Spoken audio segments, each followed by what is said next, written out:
Hi, கருவேப்பிலை முருங்கைக்கீரை பொடியை வச்சு ஒரு ரெசிபி பண்ண போறாங்க. சூப்பரா இருக்கும். முருங்கைக்கீரை தனிப்பொடி, கருவேப்பிலை தனிப்பொடி. இது வந்து நம்ம தனியா அரைச்சு எல்லாத்துக்கும் கொடுத்துட்டு இருக்கிறோம். உங்களுக்கு வேணும்னா கேட்டு வாங்கிக்கோங்க. இப்போ இது எப்படி செய்யறதுன்னு பார்க்கலாம். எண்ணெய் ஊற்றி வச்சிருக்கிறேன். கடுகு, கொஞ்சமா உளுந்தம்பருப்பு, கொஞ்சமா கடலைப்பருப்பு, இது எல்லாத்தையும் சேர்த்து நல்லா செவக்க வறுத்துக்கலாம்.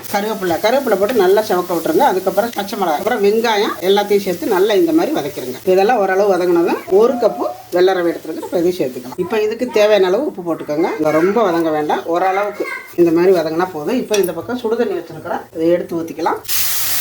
இது வந்து நல்லா பொழுப்பெல்லாம் வர வேண்டாங்க, சும்மா அப்படியே லைட்டாக வெந்தால் போதும். இப்போ அடுப்பு ஆஃப் பண்ணிவிட்டு ஒரு 5 நிமிஷம் அப்படியே விட்டுறலாம். நான் அடுப்பு ஆஃப் பண்ணிட்டு இருக்கட்டும். இப்போ இதை ஆற வச்சுட்டு கொஞ்சம் லைட்டாக சூடாக இருக்கையில் நல்லா இது மாதிரி பண்ணிக்க, கொஞ்சமாக எடுத்து எல்லாம் இதே மாதிரியே உருட்டிக்கலாம். எல்லாத்தையுமே அந்த மாதிரி வச்சுட்டு மூடி வச்சு 3 நிமிஷம் ஆகி விட்டு எடுத்துக்கலாம்.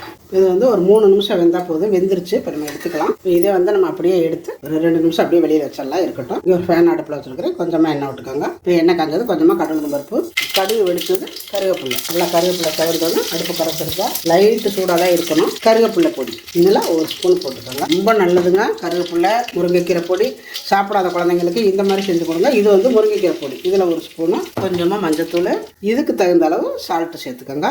இதில் கொத்தமல்லி தழை நம்ம வேக வச்சுருக்கிறேன். இந்த ரவா லட்டை இதில் சேர்த்துக்கோங்க. ரவா உருண்டையை சேர்த்துட்டு இப்போ என்ன பண்ணுறோம், லைட்டாக பிரட்டி விடுங்க. அடுப்பை நீங்கள் ஆஃப் பண்ணிடலாம் இனிமேலுக்கு. இப்போ நம்ம ரவையை வச்சு செம்மையாக ஒரு டிஃபன் ரெசிபி. இது வந்து டிஃபனாகவும் சாப்பிடலாம், நேக்ஸாகவும் சாப்பிட்டுக்கலாம். இன்னும் வந்து இந்த உப்புமா வந்து ஒரே மாதிரி நம்ம செஞ்சு கொடுத்தா குழந்தைங்க சாப்பிட மாட்டாங்க. கருவேப்பிலை, முருங்கைக்கீரை இதெல்லாம் வந்து குழந்தைங்க சாப்பிட மாட்டாங்க. அவங்களுக்கு இந்த மாதிரி முருங்கைக்கீரையும் காய வச்சு பொடி பண்ணி போட்டுக்கோங்க.